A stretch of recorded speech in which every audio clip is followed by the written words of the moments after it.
কোটা সংস্কার আন্দোলনের ষষ্ঠ দিনেও উত্তাল ঢাকা বিশ্ববিদ্যালয় ক্যাম্পাস।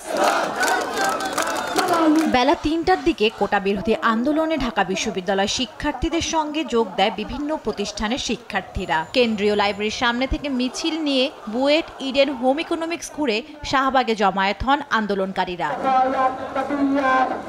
মুক্তিযোদ্ধা কোটা বহাল থাকা নিয়ে হাইকোর্টের রায়কে প্রত্যাখ্যান করে চাকরি প্রত্যাশীরা মুক্তিযোদ্ধাদেরকে আরো বেশি করে দেন, বাড়ি করে দেন, একটা করে BMW গাড়ি দেন, আমরা মেনে নিব। কিন্তু আমাদের থালার ভাত আপনি কেন কেড়ে নেবেন? আমাদের অধিকার যতদিন না আদায় হচ্ছে আমরা অবশ্যই আমাদের আন্দোলন চালু রাখবো। আমি দাবি জানাচ্ছি এবং আমাদের সমন্বিত দাবি জানাচ্ছি, এবং যেহেতু আমরা দেখেছি যে প্রশাসন এই পর্যন্ত আমাদের এই দাবিটিকে অ্যাড্রেস করেনি, এই কারণে আগামীকাল 3টা থেকে আমাদের বাংলাদেশ ব্লকেট কর্মসূচি চলবে। যদি আমাদের মেধার মূল্যায়ন নাই করা হয় তাহলে ঢাকা ইউনিভার্সিটির মতো এত পাবলিক ইউনিভার্সিটি রাখার তো কোনো যৌক্তিক কারণ দেখি না। রোববার বেলা ৩টা থেকে বাংলা ব্লকেট কর্মসূচি ঘোষণা করে আন্দোলনকারীরা। এতে ঢাকা বিশ্ববিদ্যালয় সহ সব পাবলিক বিশ্ববিদ্যালয়ের প্রবেশ পথ, গুরুত্বপূর্ণ মোড় ও মহাসড়ক অবরোধ করা হবে বলে জানান তারা। জান্নাতুল মোহনা, দেশ টিভি, ঢাকা।